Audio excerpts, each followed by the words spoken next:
Taste the Daily. குற்றவாளியை சுதந்திரமாக வெளியே சுற்ற விட்டுவிட்டு பாதிக்கப்பட்ட தன்னை போலீசார் குற்றவாளியாக பார்ப்பதாக ராணிப்பேட்டை மாவட்டம் அரக்கோணத்தில் திமுக நிர்வாகி கொடுத்த பாலியல் தொல்லையால் பாதிக்கப்பட்ட கல்லூரி மாணவி கண்ணீருடன் வீடியோ வெளியிட்டு வேதனை தெரிவித்துள்ளார். டிஜிபி அலுவலகத்தில் புகார் அளித்து 3 நாட்கள் ஆகியும் வழக்கு பதிவு செய்யாமல் பாதிக்கப்பட்ட 20 பெண்கள் யார் என்பதை தன்னிடம் கேட்டு போலீசார் மிரட்டுவதாக அவர் கூறியுள்ளார்.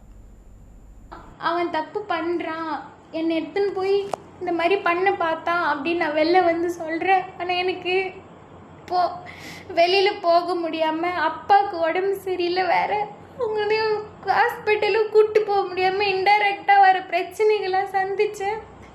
போலீஸ்காரங்க வீட்டுக்கு வராங்க, ஃபோட்டோ எடுக்கிறாங்க, ஆனால் எந்த ஒரு நடவடிக்கையுமே எடுக்க மாட்டேன்றாங்க.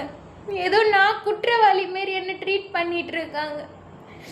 பெண்களுக்கு நீதி சொல்ல யாருமே கிடையாதா? இதெல்லாம் பார்த்தா ஃபஸ்ட்டு நான் மீடியாவில் பேசின கான்ஃபிடென்ஸ் இல்லாமல் நானே தற்கொலை பண்ணிப்பணும்னு பயமாக இருக்குது. என் வாழ்க்கை கூட போனால் போதும் போட்டோன்னு தான் நான் வீடியோவுக்கு வந்தது. மீடியாவுக்கு இந்த தெய்வ செயல் என்னமோ நல்லவன் மாதிரி விட்டு வச்சுருக்காங்க. இன்னும் எஃப்ஐஆர் போடல. டிஜிபி ஆஃபீஸில் சிஐடி சார் ஸ்ரீநாத் அவர்கள் என்ன சொல்லி அமிச்சாருன்னா, நீ வீட்டுக்கு தைரியமாக போமா, உன்னோட மனுவில் இருந்து எஃப்ஐஆர் கண்டிப்பாக போடப்படும்னு சொல்லி அமிச்சாரு. ஆனால் நான் ஃபஸ்ட்டு கான்ஃபிடென்ஸாக இருந்தேன். அந்த கான்ஃபிடென்ஸ் எனக்கு இப்போ சுத்தமாக கிடையாது. சுத்தமாக அந்த கான்ஃபிடென்ட்டே இல்லை.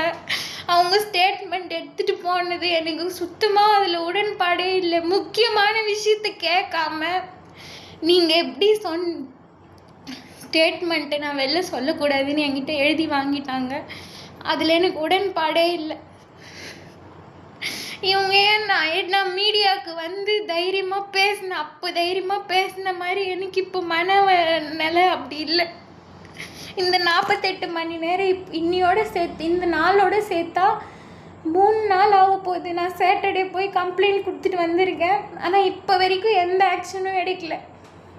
அவன் என்னை ஏமாற்றி தான் கல்யாணம் பண்ண. உண்மையாக அந்த ஒரு கொஷினே நீங்கள் வைக்கிறீங்க முன்னாடி. அவன் என்னை ஏமாற்றி இந்த மாதிரி இதெல்லாம் தப்பு பண்ணான், இந்த மாதிரி என்னை சொல்கிறான். நான் தைரியமாக வெளில வந்து சொன்னேன். அவனை விட்டுட்டு நான் சொல்கிற வழியே வந்து அந்த 20 பொண்ணு யார், பேர் சொல்லுங்கள், ஊர் சொல்லுங்கன்னு கேட்குறாங்க. நான் அதுக்கு 20 பொண்ணு போய் தேடி கண்டுபிடிச்சி கையில் எடுத்துன்னு வந்து கொடுக்க முடியும்? பெண்களுக்கு நீதி சொல்ல யாருமே இல்லையா? நீங்கள் தான் பார்த்துன்னு, பொதுமக்கள் தான் நீதி வாங்கி தரணுமே. அவனை சந்தோஷமாக வெளியே விட்டு அவனை பிடிக்கவும் மாட்டேன்றாங்க, எதுவுமே பண்ண மாட்டேன்றாங்க. அதுக்கான ப்ராசஸ் போதுனான்னு தெரியல.